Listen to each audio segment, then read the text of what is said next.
So hello everyone and welcome back to my YouTube channel. दोस्तों आज हम शुरुआत करने वाले हैं जेकेपीएससी 2025 के मैथ्स पोर्शन में एक नए चैप्टर की जिसका नाम है सर्कल्स। दोस्तों आप सभी को बखूबी मालूम होना चाहिए कि इससे पहले हमने काफी चैप्टर्स कंप्लीट करे। अगर मैं उनका नाम बता दूं आपको एक बार, तो लाइंस एंड एंगल्स से हमने शुरुआत करी थी। हम फिर ट्राइंगल चैप्टर के ऊपर आए जहां पे ट्राइंगल की सभी प्रॉपर्टीज को सीखा, एमसीक्यूज को सोल्व करा और फॉर्मेशन ऑफ ट्राइंगल्स के बारे में हमने सीखा। देन उसके बाद हम similarity and congruency of triangle chapter के ऊपर आए। हमने उनके सभी प्रॉपर्टीज कॉन्सेप्ट्स के साथ सीखी और डिफरेंट एमसीक्यूज जो थे वो हमने सोल्व करे, चाहे वो प्रीवियस ईयर आस्क्ड एमसीक्यूज हो, चाहे वो आपके एग्जामिनेशन में आने वाले एमसीक्यूज हो या किसी भी किताब से उठाकर सवाल क्यों ना हो।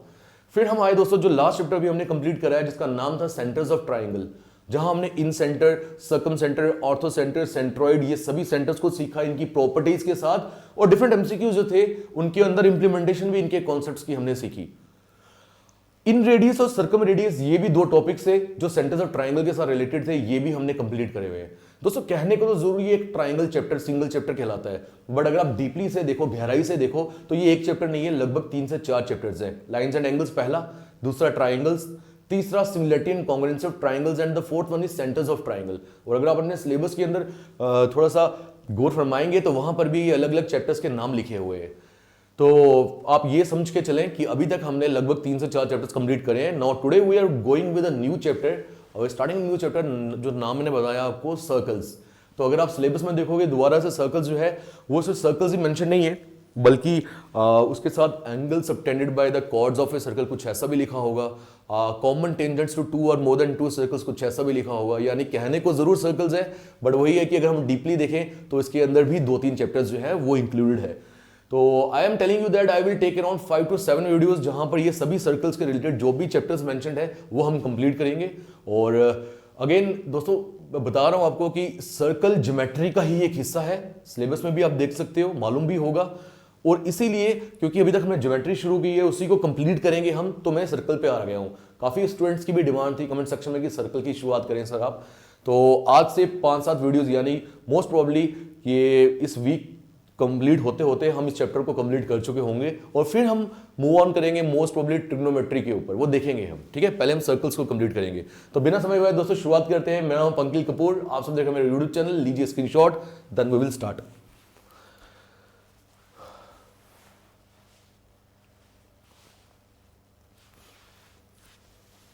चलिए, so let's begin. What do you mean by circle? तो पहली बात ये आती है कि सर्कल होता क्या है। क्या ये एक 2 डायमेंशनल फिगर है या एक 3 डायमेंशनल फिगर है? तो मैं आप सभी को बता दूं, कोई भी ऐसी फिगर जिसे आप बोर्ड के ऊपर ड्रा कर पा रहे हो, अपनी नोटबुक के ऊपर ड्रा कर पा रहे हो, तो वो फिगर जो होगी वो 2 डायमेंशनल ही होगी। क्योंकि अगर वो 3 डायमेंशनल होती, 3 डायमेंशंस होती उसकी, तो आप वो अपनी नोटबुक के ऊपर ड्रा कर ही नहीं सकते। जैसे मैं अगर बात करूं फुटबॉल की, स्फीयर की, तो स्फीयर को अगर मैं इसके ऊपर ड्रा करना चाहूं तो नहीं कर पाऊंगा, क्योंकि इसमें 2 ही एक्सिस है। कौन कौन से? एक ये वाला एक्सिस आ गया एक्स एक्सिस और एक ये वाला एक्सिस आ गया वाई एक्सिस। जेड एक्सिस है नहीं है यहां पर, तो 3 डायमेंशनल फिगर यहां पर बन नहीं सकती। हाँ, हम कोशिश जरूर कर सकते हैं बनाने की, बट रियलिटी में 3 डायमेंशनल फिगर इसके ऊपर हम बना नहीं सकते। ठीक है, तो सर्कल हम बना सकते हैं। तो सर्कल क्या है? एक 2 डायमेंशनल फिगर। अगर मैं सर्कल की कुछ एग्जांपल्स आपके लिए लेकर आऊं तो क्या एग्जांपल हो सकती है सर्कल की? मिसाल के तौर पे मैंने क्या किया, एक वायर ले ली और वायर से गोल एक सर्कल बना दिया, वो एक 2 डायमेंशनल फिगर है। Wire is a circle. If we create a circle then, ठीक है, देन मैं बोलूं रिंग की अगर बात करूं तो रिंग भी एक सर्कल की ही शेप ले रही है। बट वही बात है कि देखो एक एक्स एक्सिस है, एक वाई एक्सिस है, रिंग की थोड़ी विड्थ भी होती है बाहर की ओर, तो वो अगर आप नेग्लेक्ट कर लो तो ring is also a circle, kind of circle. तो इस तरह की और भी काफी शेप्स बनती है, सर्कल की एग्जांपल्स बनती है। तो सर्कल के लिए मैंने पहले आपको बताया कि ये एक 2 डायमेंशनल फिगर है। तो अगर हम सर्कल से कंप्लीट स्फीयर बना ले, जैसे ग्लोब हो गया, जैसे ये क्या हो गया, ये ग्लोब हो गया, तो ये एक 3 डायमेंशनल फिगर होगी। ठीक है, चलिए आगे आते हैं। अब अगर आपको सर्कल मालूम चल गया है कि ये गोल आकार वाली कोई भी एक शेप जो होती है ये सर्कल होती है, तो इसके साथ बहुत सारी प्रॉपर्टीज एसोसिएटेड है, इसके साथ बहुत सारे कॉन्सेप्ट्स एसोसिएटेड है और बहुत सारी टर्म्स एसोसिएटेड है। एक एक करके इन टर्म्स को हम लेते हैं। सबसे पहला पॉइंट, सेंटर। देखो कंपास आप जब लेते थे बचपन में, प्रकार जिसे आप बोलते थे, जिस पॉइंट पे रखकर आप पूरा सर्कल बनाते थे, उसी पॉइंट को हम सेंटर ऑफ सर्कल बोलते हैं। यानी आपको याद होगा 9th-10th में हमने ज्योमेट्री में सर्कल ड्रा किया है काफी बार। तो जिस पॉइंट पे हम कंपास रखते हैं और फिर बाद में हम पेंसिल चलाते हैं, याद है आपको? जिस पॉइंट पे आप सर्कल रखोगे उसी के इर्द गिर्द पूरा सर्कल बनेगा। वो पॉइंट ही क्या रहेगा? सर्कल का सेंटर रहेगा। डन। ये पॉइंट हमेशा एक फिक्स्ड पॉइंट होता है। तो आप सभी को ये याद रखना है कि the centre of a circle is always a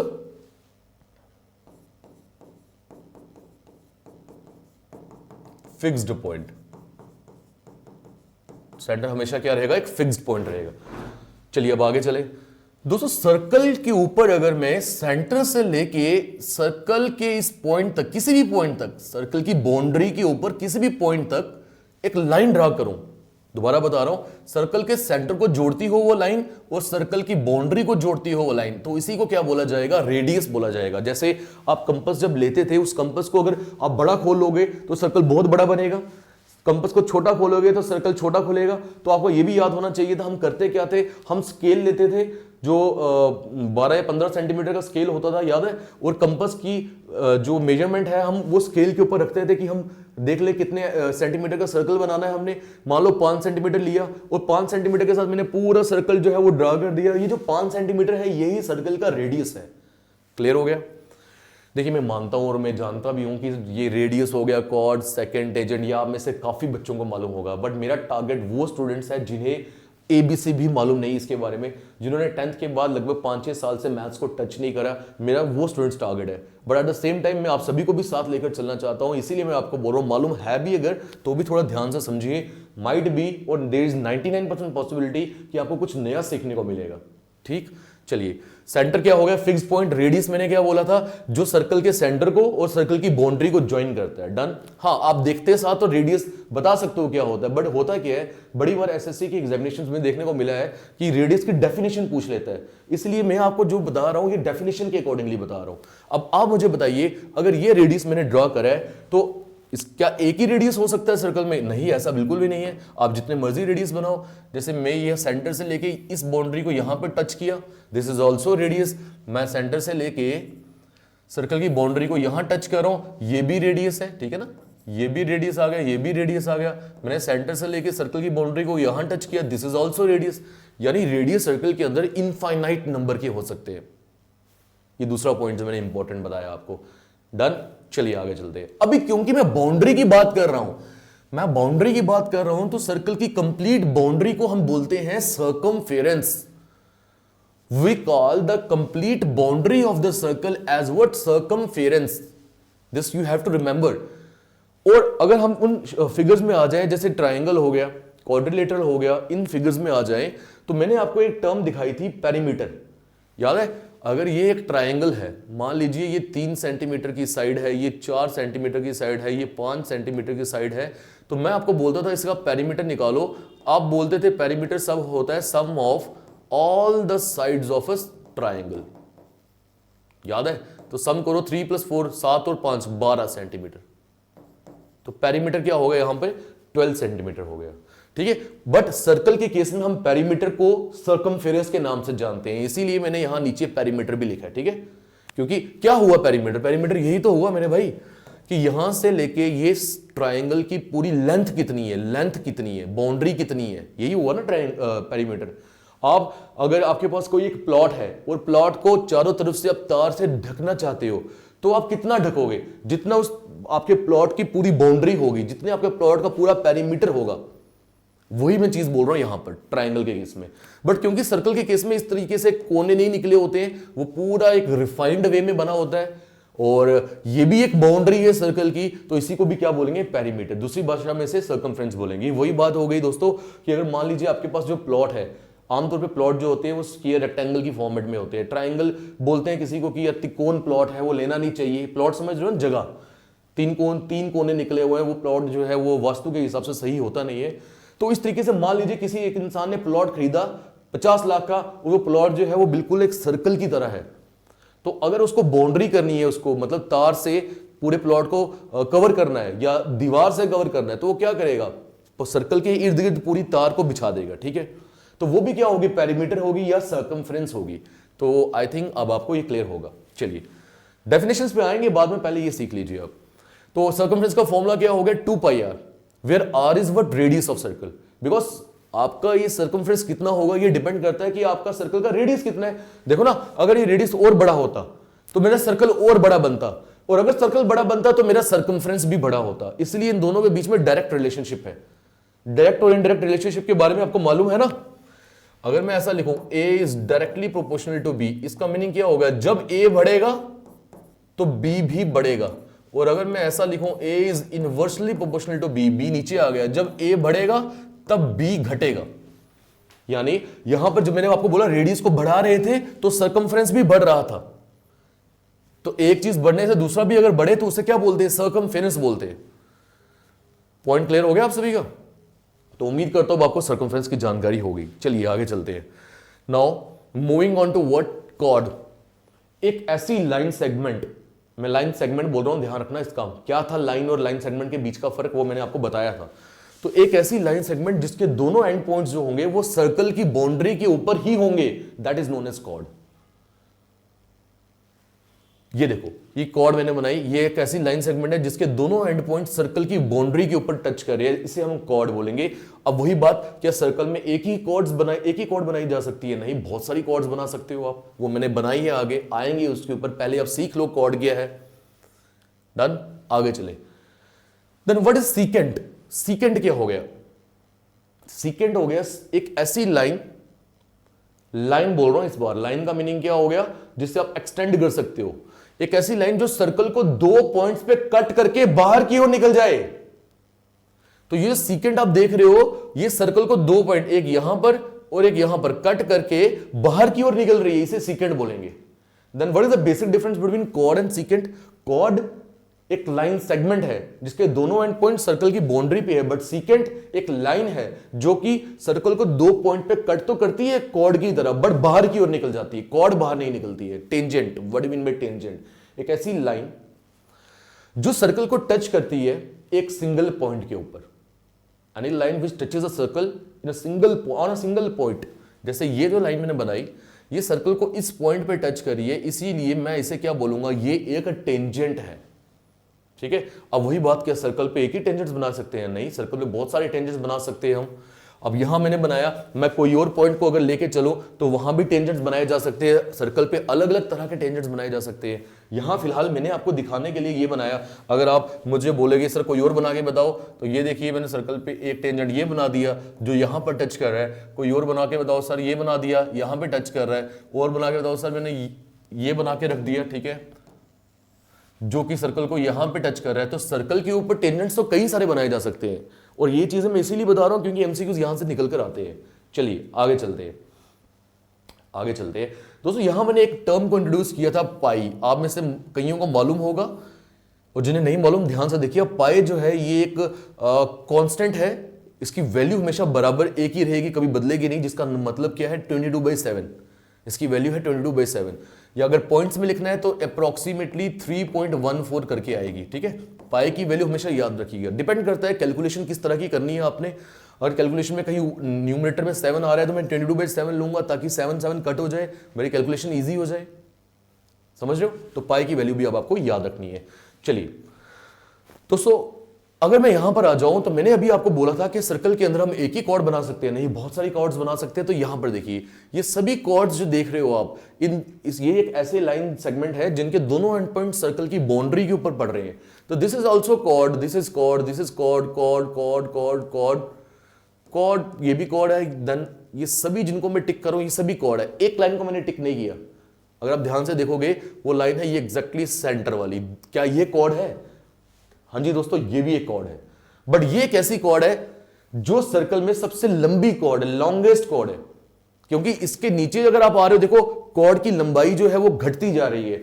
इससे ऊपर अगर आप जाओगे तो भी कॉर्ड की लंबाई घटती जा रही है। बट ये सेंटर वाली एक ऐसी कॉर्ड जो सेंटर से होकर गुजर रही है, वो लॉन्गेस्ट कॉर्ड है, सबसे बड़ी कॉर्ड है। और दोस्तों याद रखिएगा, ये जो लॉन्गेस्ट कॉर्ड होती है सर्कल की, यही तो डायमीटर हो गया, रेडियस का डबल। अगर मैं इसी रेडियस को एक्सटेंड कर लूं, अगर मैं ये जो मैंने रेडियस बनाया था इसी को एक्सटेंड कर लूं, ये पूरा यहां तक जाने दूं, ठीक है, पूरा मेरे भाई यहां तक जाने दूं। दोबारा से अब मैं कलर चेंज करके बना रहा हूं, ये बनाया मैंने, तो रेडियस का डबल, क्योंकि यहां तक तो रेडियस था तो इतना ही यहां भी आ गया, ये भी रेडियस है, तो 2 टाइम्स जो रेडियस होता है उसी को क्या बोलते हैं हम, डायमीटर। और क्योंकि इस लाइन के दोनों पॉइंट्स जो है वो सर्कल की बाउंड्री के ऊपर लाई कर रहे हैं, तो मैं इसे कॉर्ड भी बोलूंगा, जो मैंने अभी डेफिनेशन सिखाई। यानी diameter is the longest cord, एक तो ये बात बोली, यानी डायमीटर के अंदर 2 रेडियस आते हैं, एक रेडियस ये आ गया, एक रेडियस ये आ गया। अगर आप इस रेडियस को, ये जो भी ऊपर बनाया है, इसको भी डबल करो, ठीक है ना, एक ये आ गया ना और एक ये आ गया, ये भी तो रेडियस है। तो अब क्योंकि ये यहां पर एंड पॉइंट आ रहा है, यहां पर एंड पॉइंट आ रहा है, सेंटर से होकर गुजर रही है, तो ये भी एक डायमीटर है। और कितने रेडियस आ गए, 2 रेडियस आ गए, तो diameter equals to r plus r, that is equals to twice of r, यानी you can say that diameter is twice of radius. चलिए, उम्मीद करता हूं ये भी क्लियर होगा। अभी इस पे आने से पहले ही जो मैंने स्टेटमेंट्स लिखी है इस पे आ जाइए दोस्तों। एसएससी के एग्जामिनेशन में बहुत बार देखने को मिला है कि आपसे कॉर्ड की डेफिनेशन पूछ ली होती है या डेफिनेशन दी होती है और ऑप्शन में बोला होता है बताइए ये कॉर्ड है, आर्क है, सर्कमफेरेंस है या डायमीटर है। हमें देसी भाषा में लेमन्स लैंग्वेज में जरूर मालूम है कि रेडियस क्या है, सर्कमफेरेंस क्या है, कॉर्ड क्या है, बट अगर मैं टेक्निकल लैंग्वेज में आ जाऊं तो वहां गलती ना खा दूं, इसीलिए मैंने आपके लिए ये स्टेटमेंट्स लिखी है और आपको भी अपने नोट्स में ये नोट ऑन करनी है। तो मैंने रेडियस क्या बोला था, कोई भी एक लाइन सेगमेंट या लाइन कुछ भी बोलो भी आप, जो कि ज्वाइन करती है सेंटर को और किसी भी पॉइंट को सर्कल की बाउंड्री के ऊपर। एक ऐसी लाइन सेगमेंट जो कि ज्वाइन करती है, लाइन सेगमेंट बेटर रहेगा क्योंकि इसका 2 एंड पॉइंट है, फिक्स पॉइंट है, एंड पॉइंट है। एक ऐसी लाइन सेगमेंट जो ज्वाइन करती है सर्कल के सेंटर को और किसी भी पॉइंट को जो सर्कल के ऊपर लाई करता है, सर्कल के ऊपर बोलो या फिर ज्यादा बेटर रहेगा अगर आप सर्कल्स बाउंड्री के ऊपर बोलो। डन, आगे आ जाइए। कॉर्ड, मैंने क्या बोला था, कॉर्ड क्या है, ये भी एक लाइन सेगमेंट है जिसके दोनों एंड पॉइंट सर्कल की बाउंड्री पे लाई कर रहे हैं। Any line segment made by joining any 2 points on the boundary of the circle, कोई भी लाइन सेगमेंट जो बनाई जाती है ज्वाइन करके 2 पॉइंट्स को जो पॉइंट बाउंड्री ऑफ सर्कल के ऊपर लाई कर रहे हैं, that is the chord. Then secant, secant की डेफिनेशन माइट भी यहां नहीं लिखी है तो आप क्या बोलोगे, secant is any line which cuts the circle on 2 points and gets extended outwards the circle, outside the circle। Secant कोई भी एक ऐसी लाइन है जो कट करती है सर्कल को at 2 points और उसके बाद वो सर्कल से बाहर की ओर निकल जाती है। डन, लिख लीजिएगा इसे भी, ठीक है। दोबारा बोलो, secant is a line which cuts the circle at 2 points and then gets extended outside the circle। Definition लिख लीजिएगा। आइए, सर्कमफेरेंस। सर्कमफेरेंस मैंने क्या बोला, सर्कल की बाउंड्री है, तो the length of boundary of circle, जितनी भी लंबाई है सर्कल की बाउंड्री की उसी को सर्कमफेरेंस बोला जाएगा। डायमीटर, डायमीटर मैंने बोला क्या है, वो ट्वाइस है रेडियस का, तो diameter is 2 times the radius and diameter is also known as, या it is also the longest chord. Diameter will be the longest chord, always, हमेशा ऐसा होगा। तो अब यहां से लेके दोस्तों यहां तक जितने भी कॉन्सेप्ट्स है वो हो गए हमारे clear. Radius, chord, circumference, diameter, secant, ये सब आपको मालूम चल चुका है। अब कुछ ऐसे टर्म्स हैं जो कि आपके एमसीक्यूज के अंदर बहुत रोल प्ले करेगी, जिसमें पहला टर्म आ जाता है मेरे भाई आर्क। आर्क क्या होता है, अब देखो वही कंपास को लेके अगर मैं यहां पे सेंटर रखूं और कुछ ऐसे एक लाइन मार दूं, इसी को आर्क बोला जाता था, याद है। अब जब कंप्लीट सर्कल बना हुआ है उसके ऊपर आप इतना सा हिस्सा ले लो उसकी बाउंड्री का, इतना सा हिस्सा या इतना सा हिस्सा या बहुत बड़ा हिस्सा भी ले लो अगर आप, तो बट बोला जाएगा उसको भी क्या, आर्क। 9th-10th में जब ज्योमेट्री आप सीख रहे थे, आप सॉल्व कर रहे थे, बना रहे थे फिगर्स को, कि आपको टीचर ने नहीं बोला था एक आर्क मारो, कंपास को रखे ऊपर, एक आर्क मारो नीचे कुछ फिगर बनाने के लिए। वो जो आर्क मारते हो वो होता है कि सर्कल का ही एक हिस्सा होता है, अगर आप आर्क ना मारो पूरा ही कंप्लीट कर दो सर्कल नहीं बन जाएगा। तो you can think like that कि arc is also a part of a circle, arc भी एक हिस्सा है सर्कल का, ठीक। वैसे ये देखो लिखा है आर्क, आर्क जो है part of circle, joining 2 points on the circumference of the circle, जो कि 2 पॉइंट्स को ज्वाइन करके बनता है, और वो 2 पॉइंट कहां पे होंगे, सर्कमफ्रेंस के ऊपर होंगे, बाउंड्री के ऊपर होंगे। यानी यहां पर आप देखिए पूरा सर्कल कंप्लीट बना हुआ था, मैंने एक ये वाले पॉइंट को और एक ये वाले पॉइंट को ज्वाइन कर दिया। जब ज्वाइन कर दिया तो ये हिस्सा जो है ये पार्ट है सर्कल का, तो पार्ट ऑफ सर्कल ये कैसे बना, बाय ज्वाइनिंग 2 पॉइंट्स, और ये 2 पॉइंट कहां पे है, on the circumference of the circle, ये पूरा सर्कमफ्रेंस ही तो है, इसी के ऊपर ये 2 पॉइंट लाई कर रहे हैं। देखो देसी भाषा मैंने आपको समझा दिया, टेक्निकल लैंग्वेज में आपको ये चीजें याद भी करनी है, नहीं याद करोगे समझ भी लोगे तो चलेगा, क्योंकि ये आपके डेफिनेशन में एज एमसीक्यू पूछी जा सकती है, ठीक। अब आर्क अगर आपने सीखा कि आर्क एक ही होती है, नहीं, आर्क जो है सर्कल के अंदर 2 होगी, एक होगी माइनर आर्क, एक होगी मेजर आर्क। माइनर का मीनिंग हो गई छोटी आर्क, मेजर का मीनिंग हो गई बड़ी आर्क। अगर आप माइनर आर्क ड्रॉ कर रहे हो तो जो बची हुई आर्क होगी वो मेजर आर्क होगी। आपको देखते साथ पता चल जाएगा छोटा हिस्सा कौन सा है और बड़ा हिस्सा कौन सा है। यानी जब मैंने यहां पर ये वाली आर्क बनाई तो मुझे देखते साथ समझ आ रहा है यार ये तो छोटी सी आर्क है, जो बची हुई आर्क है ये वाली यहां से लेके ये यहां तक, ये तो बड़ी आर्क है, इसीलिए मैं इसे बोलूंगा माइनर आर्क और इसे बोलूंगा मेजर आर्क। ये आपको याद रखना है। और यही माइनर और मेजर आर्क से निकल कर आता है मेरे भाई segments, minor segment, major segment. तो यहां अगर आप ध्यान से देखेंगे तो हम सेगमेंट क्या हो गया, सेगमेंट के लिए आपको कॉर्ड भी ड्रॉ करनी है मेरे भाई। यहीं पर आर्क में जब आपने ड्रॉ किए दो पॉइंट्स को ज्वाइन करके, तो अगर ये लाइन आप पूरी कंप्लीट बना दो, ये जो आर्क बनाने के लिए दो पॉइंट लिए थे, अगर इससे आप जोड़ दो, क्या ये कॉर्ड नहीं कहलाएगा? हाँ जी बिल्कुल कहलाएगा। अब इसी कॉर्ड की बात कर रहा हूं मैं, ठीक है, आपको देखना पड़ेगा। ये दो पॉइंट लिए थे मैंने, ये दो पॉइंट के साथ मैंने ये एक आर्क ड्रा करी, छोटी आर्क है तो मैं इसे, इस आर्क का नाम क्या रखूंगा, इसका रखूंगा माइनर आर्क। और ये दो एंड पॉइंट को ज्वाइन करके मैंने एक क्या बना दी, कॉर्ड भी बना दी, ठीक है। अब इस आर्क और कॉर्ड के बीच का ये जो एरिया है, आर्क और कॉर्ड के बीच का ये जो एरिया है, इसे को सेगमेंट बोला जाता है। क्या बोलेंगे? सेगमेंट। अगेन ये कॉर्ड है और ये भी तो आर्क है ना, ये भी तो आर्क है, बिल्कुल सही बोल रहे हो। तो ये भी एक सेगमेंट होगा। कॉर्ड और आर्क के बीच में ये वाला एरिया जो है, दिस इज ऑल्सो सेगमेंट। अब देखते साथ आपको समझ आ रहा होगा ये बड़ा एरिया है, तो this is major segment, this is minor segment, क्योंकि ये छोटा एरिया है।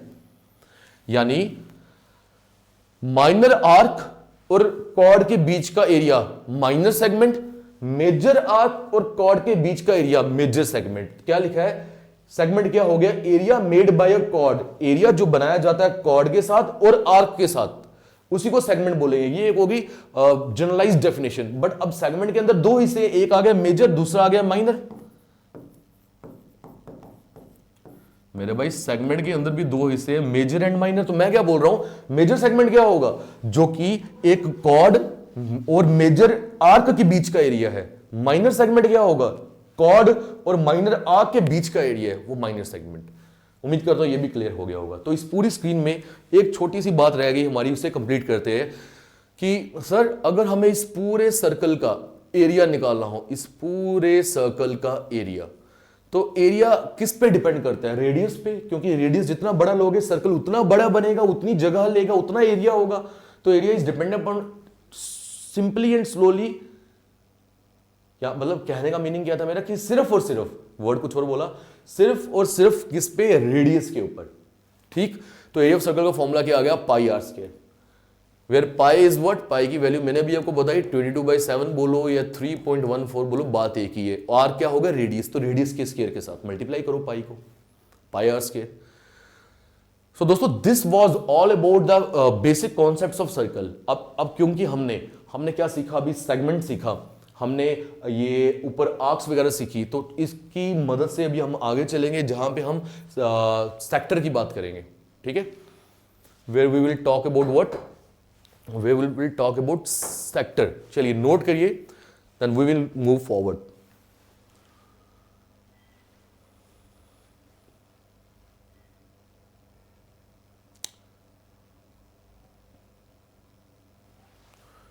नेक्स्ट, ये आ गया हमारे सामने सेक्टर। अब क्या होता है सेक्टर, समझिए। देखो भाई, पूरा सर्कल है अगर हमारे पास, और पूरे सर्कल का एरिया हमारे पास है, तो वो हो गया कंप्लीट सर्कल, जिसे कंप्लीट सेक्टर भी बोल सकते हो आप। बट अगर मैं सिंपल सेक्टर की बात करूं, सेक्टर क्या हो गया? पूरे सर्कल का एक हिस्सा, उसे सेक्टर बोला जाएगा। यानी मान लो मैंने केक लाया बाजार से और केक में से एक पीस निकाल के खाया, समझ में मेरा पॉइंट? केक लाया और पीस निकाल के खाया, वो पीस ट्रायंगल की फॉर्मेट में, शेप में होगा, कुछ त्रिकोण की तरह निकलेगा। वो जब पीस निकाल रहे हो केक में से, एक अपना हिस्सा निकाल रहे हो, एक पेस्ट्री का जो वो होता है शेप, वो निकाल रहे हो, तो उसी को मैं बोलूंगा वो सेक्टर निकाल दिया आपने उसमें से। ठीक है, केक में से जब आप एक सिंगल पीस निकाल रहे हो, मानी मतलब कि पेस्ट्री निकाल रहे हो बाहर, तो आपने क्या किया? उसमें से सेक्टर निकाला बाहर। तो इससे आसान भाषा में मैं सेक्टर नहीं समझा सकता। तो सेक्टर क्या हो गया? एरिया। जैसे यहां पर पहले देख लो आप, देखो भाई ये सेक्टर है, ये जो मैंने डॉटेड लाइन में बनाया ना, ये पूरा पोर्शन जो है ये एक सेक्टर है। डन। तो इसका मतलब क्या है, ये एक एरिया है, तो area made by an arc. अब इसमें आर्क कौन सी है पहले आप समझ लीजिए, क्योंकि हमें टेक्निकल लैंग्वेज में भी समझना है, ये एक आर्क है, ठीक है, कहां से कहां तक, ये दोनों पॉइंट के साथ अभी हमने सीखा था कि ये वाली लाइन एक आर्क है। तो वो एरिया जो आर्क के बीच में होता है, and two radii of the circle. आप सभी को मैं बता दूं, रेडियस जो होता है ये सिंगुलर होता है, अगर एक से ज्यादा रेडियस होंगे तो उसको हम क्या बोलेंगे, रेडियाई बोलेंगे, ठीक है। ये आ गया प्लूरल, जैसे एक पेन हो तो हम पेन बोलते हैं, एक से ज्यादा पेन हो तो हम पेन्स बोलते हैं। तो एक रेडियस हो तो हम रेडियस बोलते हैं, तो एक से ज्यादा हो तो रेडियाई बोलते हैं। रेडियाई क्या होगी, ये प्लूरल फॉर्म होगी मेरे भाई रेडियस की। डन। चलिए, तो मैंने आप सभी को बोला कि वो वाला एरिया जो बनाया जाएगा इस आर्क, देखो ये वाला एरिया कैसे बनाया जा रहा है, आर्क के साथ, और ये भी एक सर्कल का रेडियस है, ये भी सर्कल का रेडियस है, यानी सर्कल के दो रेडियस और एक आर्क के बीच का हिस्सा सेक्टर होता है। तो area made by an arc and two radii of the circle by joining the centre to the end points of the arc. Centre से आर्क के एंड पॉइंट को हम ज्वाइन कर रहे हैं, ठीक है, ये दो रेडियाई हो गए और एक आर्क आ गई, इसके बीच का जो एरिया होगा that is called sector of a circle. Done. अब देखो पूरे सर्कल को निकालने का एरिया का फॉर्मूला मैंने आपको बताया, पाई आर स्क्वायर, यहां सीखा था हमने, देखो पाई आर स्क्वायर, ठीक है। सर्कमफ्रेंस को निकालने का फॉर्मूला मैं बताया 2 पाई आर, क्योंकि ये फॉर्मुलेज यूज होंगे क्वेश्चंस को सॉल्व करने में। वैसे ही सेक्टर के ऊपर अगर हम आ जाएं, क्योंकि सेक्टर पूरे सर्कल का एक हिस्सा है, तो इसके भी फॉर्मुलेज होंगे। तो एरिया ऑफ सेक्टर का फॉर्मूला क्या होगा, रट्टा नहीं मारना, क्रैम नहीं करना, इसको भी हम सीख सकते हैं, मैं सिखाऊंगा अभी। फिलहाल के लिए याद रखो, एरिया ऑफ सर्कल का फॉर्मूला लिखो, यानी पाई आर स्क्वायर लिखो, उसका मल्टीप्लाई करना आपको थीटा अपॉन 360 डिग्री के साथ। क्यों करना है, आई विल टेल यू। वैसे सर्कमफ्रेंस ऑफ सेक्टर के ऊपर भी आ जाओ, सर्कल का सर्कमफ्रेंस कितना था, 2 पाई आर, यानी 2 पाई आर तो इधर आएगा, ये देखो 2 पाई आर आया है, तो इंटू थीटा अपॉन 360 डिग्री जैसे ऊपर आया, सिमिलरली वो भी आएगा। और ये क्यों आएगा, आई एम टेलिंग यू। बट एक चीज आपको देखनी पड़ेगी कि यहां पे एक चीज एक्स्ट्रा आ रही है, प्लस 2r। ये क्यों आ रहा है, बिकॉज ऑफ 2 एक्स्ट्रा रेडियाई। ये इसीलिए आ रहा है क्योंकि सर्कमफ्रेंस का मतलब क्या था, सर्कमफ्रेंस का मीनिंग था, ये बड़ा जरूरी है, ये बच्चों को समझ ही नहीं होती है, 2r आया कहां से इसके फॉर्मूले में, रट्टा नहीं ना मारना है, समझना है कंसेप्चुअल वे में। मैं आपको बोल रहा हूं, आई एम टेलिंग यू दैट, कि जब हम क्या कर रहे थे, सर्कमफ्रेंस की बात कर रहे थे, तो सर्कमफ्रेंस था क्या मेरे भाई, सर्कमफ्रेंस था सर्कल की बाउंड्री। पीछे हमने देखा पूरे कंप्लीट सर्कल को ले लोगे तो सर्कमफ्रेंस मिलेगा, ठीक है, यानी 2 पाई आर मिलेगा। अब क्योंकि हम एक हिस्सा ले रहे हैं, ये वाला हिस्सा ले रहे हैं, ठीक है, तो मैंने 2 पाई आर को थीटा अपॉन 360 डिग्री से मल्टीप्लाई भी किया, ठीक। बट प्रॉब्लम यह है, यहां पर एक ये वाला हिस्सा भी आ गया और एक ये वाला हिस्सा भी आ गया। ये बाउंड्री इस बार ये दो अलग से है। ऐसे जब सर्कल की बात करते हैं तो बाहर वाली बाउंड्री लेते हैं ना, तो अगर खाली मैं बाहर वाली बाउंड्री लेता तो मेरा आंसर यहां तक आता, यहां तक, देख रहे हो, theta upon 360 degree into 2 pi r. But क्योंकि मुझे ये वाली बाउंड्री भी लेनी है और ये वाली बाउंड्री भी लेनी है, ये भी रेडियस है, ये भी रेडियस है, तो r plus r will be 2r, इसलिए बिकॉज ऑफ एक्स्ट्रा 2 रेडियाई यहां पर ये 2r दिख रहा है हमें। मुझे नहीं लगता अब आपको ये भूलेगा। अब बात आती है सर ये थीटा अपॉन 360 डिग्री ये कहां से आया, अब इस पे आता हूं मैं। मुझे आप एक बात बताइए, अगर मैं ये सर्कल बना रहा हूं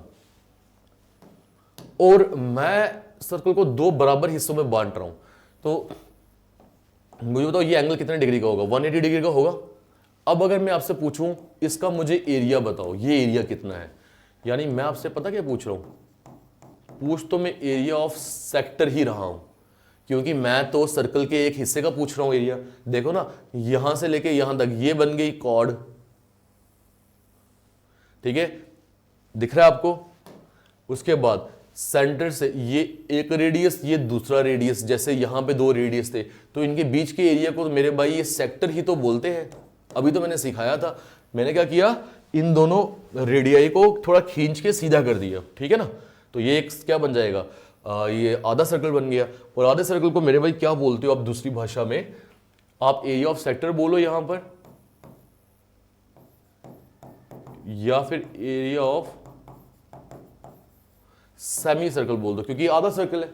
अब मुझे समझ आता है कि अगर कंप्लीट सर्कल का एरिया है पाई आर स्क्वायर, तो फिर मुझे यह समझ आता है कि आधे सर्कल का एरिया जो है वो उसको हाफ 2 से डिवाइड कर दो, यानी हाफ से मल्टीप्लाई कर दो।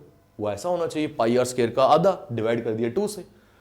तो मुझे ये क्लैरिटी मिल रही है मेरे भाई कि अगर मुझे इस तरीके का सेक्टर निकालने को वो बोलेगा तो ये क्योंकि सर्कल का हाफ है तो सर्कल का एरिया पूरा होता है पाई आर स्क्वायर, तो उसको अगर मैं 2 से डिवाइड कर लूं तो पाई आर स्क्वायर अपॉन 2, तो ये इस सेक्टर का एरिया निकला यानी सेमी सर्कल का एरिया निकला। अब मैं ऐसा करता हूं वो फॉर्मूला लगा के बताता हूं, वो फॉर्मूला लगा के देखता हूं क्या यही आंसर आ रहा है हमारा या नहीं। फॉर्मूला तो बोलता है theta upon 360 degree into pi r square, ये फॉर्मूला होना चाहिए। अब थीटा यानी कि इस सेक्टर ने कितने डिग्री का एंगल बनाया था, 180 डिग्री का एंगल, तो 180 degree upon 360 degree multiplied by pi r square. तो मेरे भाई 180 डिग्री 360 डिग्री कैसे कटेगा, 1/2 इंटू पाई आर स्क्वायर, यानी इसे आप लिख सकते हो किस तरह से, पाई आर स्क्वायर डिवाइड बाई 2। तो क्या यही नहीं आया, इधर भी पाई आर स्क्वायर बाई 2, यहां भी पाई आर स्क्वायर बाई 2। तो इसका मतलब अब आपको समझ आना चाहिए ये जो थीटा अपॉन 360 है ये क्यों आया। और दूसरी बात दोस्तों, ये थीटा का मतलब ही क्या हो गया कि ये जो सेक्टर है हमारा ना, सेक्टर ये वाला जो सेक्टर है ये सेंटर पे कितने डिग्री एंगल बना रहा है, ये जैसे यहां पे सेंटर पे कितने डिग्री एंगल था 180, यहां पे कितने डिग्री एंगल बना रहा है ये, this is theta, this is theta. You all have to remember this, the angle made by the sector at the centre of a circle is known as angle of sector, theta. और ये angle जितना बड़ा होगा, अगर ये angle को और बड़ा कर दो तो आपका सेक्टर और बड़ा हो जाएगा, और बड़ा कर देंगे सेक्टर और बड़ा हो जाएगा, यानी पूरा सेक्टर डिपेंड करता है इस एंगल के ऊपर। तो इसीलिए इसके फॉर्मूला में ये थीटा आ रहा है, और same goes with this formula also. तो मुझे नहीं लगता कि आज के बाद आपको ये फॉर्मूलेस कभी भूलेंगे, सिर्फ इसलिए क्योंकि कॉन्सेप्चुअली हमने सीखे। तो this is the way to learn the things, this is the way to understand the things. हमें हर बार रटा या क्रैम करने की जरूरत नहीं होनी चाहिए, हमें समझ के करने की जरूरत होनी चाहिए याद। ठीक है, डन। चलिए, उम्मीद करता हूं ये भी क्लियर होगा। आओ आगे चलते हैं। Now moving towards semi circle. Same, अब इस पे ज्यादा बात करने की जरूरत नहीं पड़ेगी क्योंकि मैंने आपको सेमी सर्कल के बारे में यहां सिखाया। देखो सेमी सर्कल क्या है, ये भी एक सेक्टर है, आधा सेक्टर हो गया, यानी आधा नहीं बोलूंगा, पूरे सर्कल का आधा हिस्सा अगर उठा के ले लूं तो वो भी एक सेक्टर है, जिसको हम अलग से अगर नाम देना चाहे तो हम सेमी सर्कल देंगे। ठीक है, ये आगे सेमी सर्कल। तो अभी बताओ एरिया ऑफ सर्कल क्या था, पाई आर स्क्वायर, और सेमी सर्कल का क्या हो जाएगा, हाफ, यानी पाई आर स्क्वायर डिवाइडेड बाई 2। पीछे की हमने बात। और सर्कमफ्रेंस के ऊपर अगर मैं आ जाऊं सेमी सर्कल का, तो क्या आना चाहिए, अब उस पर ध्यान से समझिएगा, समझिएगा ध्यान से। यानी अभी तक जो मैंने ये बात की थी ना, pi r square by 2, pi r square by 2, ये मैंने क्या निकाला था सेमी सर्कल का, ये मैंने निकाला एरिया, ये मैंने निकाला था एरिया, सर्कमफ्रेंस नहीं निकाला था, यानी पेरीमीटर नहीं निकाला था, वो मैंने अभी यहां निकालूंगा। समझिएगा, समझने से पहले अगर आप टेक्निकल लैंग्वेज देखोगे सेमी सर्कल की तो क्या होगी, हाफ सर्कल। ये हाफ सर्कल है, formed by cutting the complete circle. ये बनता कैसे है, पूरे सर्कल को कट करके into 2 equal halves, into 2 half, मतलब वो हाफ क्या होंगे, हाफ तो बराबर ही होते हैं, इनटू 2 इक्वल हाफ्स, क्योंकि एक हिस्सा सर्कल का ये, तो एक और भी तो होगा जो मैंने यहां ड्रा नहीं किया, जिससे ये कंप्लीट सर्कल बन जाएगा। डन। अब मैं आपसे पूछ रहा हूं सर्कल, सेमी सर्कल का पेरीमीटर बताइए। देखो फॉर्मूला जो अगर आप देखोगे, पहले फॉर्मूले से सीखते हैं, जो भी हमने पीछे सीखा था, फॉर्मूला क्या बोलता था, बताओ बताओ मेरे भाई। फॉर्मूला बोलता था theta upon 360 degree into pi r square plus 2r। 2r क्यों आता था, 2 रेडियाई भी आते थे। तो अब सेमी सर्कल कितने डिग्री का एंगल बनाता है, 180 डिग्री का, 180 degree upon 360 degree into pi r square plus 2r, ऐसा ही आएगा। यानी ये 2 से कटेंगे, ये 2 से कट गया ना, तो क्या मिलेगा पीछे, पीछे मिलेगा मेरे भाई pi r square upon 2 plus 2r, ऐसा ही बच रहा है मेरे हिसाब से।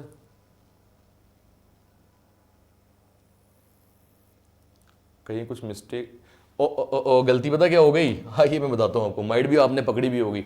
सर्कमफ्रेंस ले रहे हैं इनटू 2 पाई आर था, मैंने पाई आर स्क्वायर लिख दिया, इनटू 2 पाई आर था, यानी यहां की मैं बात कर रहा हूं। ठीक है, यहां की मैं बात करूं, इसको 2 पाई आर लेके चलो ना, तो मैं एरिया के बारे में लिखना शुरू हो गया। यहां पे 2 पाई आर, 2 पाई आर, यानी ऊपर क्या बचेगा, अब जब आपने 2 से कट किया तो ये 2 और ये 2 भी कट गया, यानी रहा क्या, पाई आर प्लस 2r। ठीक है, पाई आर प्लस 2r, अगर r कॉमन ले लूं तो बचेगा क्या, पाई प्लस 2, तो वही आया, r कॉमन ले लिया, बचा क्या, पाई प्लस 2। यानी अगर आप सेक्टर को अच्छे से समझ रहे हो तो सेमी सर्कल को अलग से समझने की जरूरत नहीं पड़ेगी। डन। तो वही चीज मेरे भाई यहां पर डायरेक्टली बताया है। डायरेक्टली क्या बताया, पूरे सर्कल का अगर पेरीमीटर निकालो, सर्कमफ्रेंस निकालो, 2 पाई आर होता है। तो आधे सर्कल का 2 पाई आर अपॉन 2 होना चाहिए। बट क्योंकि यहां पर ये दो एक्स्ट्रा बाउंड्रीज आ गई, एक ये वाले रेडियस की और एक ये वाले रेडियस की, तो प्लस 2r आ जाएगा बिकॉज ऑफ 2 एक्स्ट्रा रेडियस। और 2r जो है ये डायमीटर भी होता है, ये भी याद रखिएगा, क्योंकि पाई आर प्लस डी भी बोल सकते हैं इसको। बट क्योंकि हमने यहाँ r कॉमन लिया, ब्रैकेट में क्या रहा, एक पाई बचा, यहाँ 2 बचा, तो r और ब्रैकेट में क्या आ जाएगा, पाई प्लस 2। तो ये फॉर्मूला किसका बन जाएगा, किस सेमी सर्कल के सर्कमफ्रेंस का। तो याद करने से ज्यादा बेटर क्या है कि आप उस समय पे जब सवाल देखने को मिलेगा ऑन स्पॉट बना दो, वो ज्यादा आसान रहेगा। बट ये जरूर याद रखना सेक्टर के फॉर्मूलेस, ये जरूर याद रखना। तो दोस्तों अभी फिलहाल के लिए मैं आपको बता दूं, मैं आपके लिए प्रॉपर्टीज भी लेकर आया हूं। ये देखो प्रॉपर्टीज ऑफ सर्कल, लगभग 8 के करीब प्रॉपर्टीज है। बट मैं आपको इसी लेक्चर के अंदर नहीं सिखाने वाला, क्योंकि लेक्चर बहुत लंबा हो जाएगा। आधे घंटे का ही लेक्चर रखना चाहिए, बच्चे को भी समझने में मजा आता है और मुझे भी पढ़ाने में मजा आता है। ऐसे लगता नहीं है कि 1 घंटे का बहुत बड़ा लेक्चर है यार, कैसे पढ़ेंगे, 30-35 मिनट यार कुछ भी नहीं होते। हालांकि काफ़ी बच्चे बोलते हैं सर आप 2 घंटे का लेक्चर बनाओ, तब भी नहीं पता चलता है, मज़ा आता है पढ़ने का। बट वो एक अलग बात हो गई। तो स्टूडेंट्स एक क्विक रिवीजन देते हैं जो भी हमने सीखा। देन नए लेक्चर में मैं लेकर आऊंगा आपके लिए प्रॉपर्टीज और कुछ सवालों को भी लेके आएंगे और फिर हम वो सॉल्व करेंगे। तो आइए एक बार क्विक रिवीजन दे रहा हूं, आप सब अपने मन में इसका आंसर दीजिएगा, ठीक है। बोल के दे सकते हो तो बोल के दीजिए, मुझ तक आवाज नहीं आएगी, बट चलो आपके घर वालों को सभी को पता चलना चाहिए कि आप पढ़ रहे हो। क्योंकि अक्सर ऐसा देखने को मिलता है, मेरे साथ तो ऐसा होता है, जब मैं किताब खोल के बैठता था 2-2 घंटे 3-3 घंटे पढ़ता, कोई नहीं आगे देखता था। जैसे मोबाइल पकड़ा, जैसे कुछ और खेलने की बात करी या कुछ ऐसा करा, तो उसी समय मम्मी पापा कोई ना कोई आ जाते थे। उनको लगता था ये पढ़ नहीं रहे। तो अभी आप बोल बोल के इतनी जोर से बोलो कि सभी को पता चले कि आप पढ़ रहे हो घर पे। तो मैंने आपको सबसे पहले सर्कल सिखाया, मैंने बोला एक 2 डायमेंशनल फिगर है। उसके बाद हम रेडियस के ऊपर आए, सेंटर पे आए। पहले सेंटर क्या होगा, एक फिक्स्ड पॉइंट होगा। उस सेंटर से लेके सर्कल की बाउंड्री को टच करोगे, लाइन बनाओगे, पूरी लाइन सेगमेंट बनाओगे, क्योंकि दोनों एंड पॉइंट है, लाइन सेगमेंट एंड पॉइंट रखती है दोनों, तो वो रेडियस होगा। फिर मैंने आपको बताया था कॉर्ड क्या होगा, एक ऐसी लाइन सेगमेंट जिसके दोनों एंड पॉइंट्स होंगे सर्कल की बाउंड्री के ऊपर होंगे। सीकेंट क्या होगा, एक ऐसी लाइन सेगमेंट, ना ये लाइन है, एक ऐसी लाइन जो सर्कल को 2 पॉइंट पे कट कर रही है और बाहर निकल रही है सर्कल से, कॉर्ड बाहर नहीं निकलती थी। टेंजेंट मैंने बताया एक ऐसी लाइन जो कि सर्कल को एक पॉइंट पे टच कर रही है। अगर मैं आपसे पूछूं सर्कल पे कितने टेंजेंट्स बना सकते हो आप, तो अनगिनत बना सकते हैं, बहुत सारे बना के बताया भी मैंने। क्या काउंट कर सकते हो, नहीं कर सकते। फिर सर्कमफ्रेंस क्या हो गया या पेरीमीटर क्या हो गया, यहां से ये हट गया भाई, इसको छोड़ दो, हमने नोट किया ही होगा पहले। सर्कमफ्रेंस या पेरीमीटर क्या हो गया, वहां मैंने आपको बोला था क्या भाई, ये बाउंड्री होती है सर्कल की, उसकी लेंथ कितनी है बाउंड्री की। डायमीटर क्या बोला, ट्वाइस ऑफ रेडियस। डायमीटर क्या होता है, लॉन्गेस्ट कॉर्ड। क्या एक ही कॉर्ड बना सकते हैं, नहीं, बहुत सारी कॉर्ड्स बना सकते हैं, हम बना के बताई मैंने आपको। और लॉन्गेस्ट कॉर्ड के बारे में भी आपको मैंने जानकारी दी है। देन यहां पर आर्क क्या हो गया, ये सर्कल का एक हिस्सा होता है, पार्ट ऑफ सर्कल होता है, ठीक है। 2 पॉइंट्स को ज्वाइन करके बनता है, ये दोनों पॉइंट सर्कल की बाउंड्री पे लाई करते हैं। अब एक आएगी माइनर आर्क, एक आएगी मेजर आर्क, छोटी वाली माइनर, बड़ी वाली मेजर। अगर आप कॉर्ड भी बना दो तो आर्क और कॉर्ड के बीच का एरिया सेगमेंट होगा। छोटी आर्क कॉर्ड के बीच का एरिया माइनर सेगमेंट, बड़ी आर्क और कॉर्ड के बीच का एरिया मेजर सेगमेंट भी हो गया। देन सेक्टर के ऊपर आए सर्कल का एक हिस्सा, एरिया ऑफ सेक्टर का formula θ/360 degree into pi r square. Circumference of sector का formula θ/360 degree into 2 pi r plus 2r क्यों आया, क्योंकि 2 रेडियाई भी आए। यहां से मैंने आपको सेमी सर्कल के बारे में भी जानकारी दी जो आपके सामने थे, और उम्मीद अब यही है मेरी आपसे। दोस्तों इसको अच्छे से समझ लो यार, ये याद कर लो, ये फॉर्मुलेस आपके माइंड में होनी चाहिए, डेफिनेशंस कॉन्सेप्ट्स माइंड में होनी चाहिए, तभी मैं आपको आगे लेकर चल सकता हूं और आगे वाले सवालों को हम सॉल्व कर सकते हैं। तो दोस्तों रखते हैं आज के लिए इतना ही। जरूर कमेंट सेक्शन में बताइएगा कि ये लेक्चर किस तरह का लगा। भाइयों और बहनों और अपने कजन फ्रेंड्स के साथ जरूर ये लेक्चर जो है, ये वीडियो जो है, ये चैनल जरूर शेयर करिएगा। और नीचे डिस्क्रिप्शन बॉक्स में डिफरेंट सोशल मीडिया हैंडल के लिंक्स जो है वो दिए गए हैं, जरूर उन्हें भी ज्वाइन करिए। मिलते हैं नेक्स्ट लेक्चर में, till then take care, bye, जय हिंद।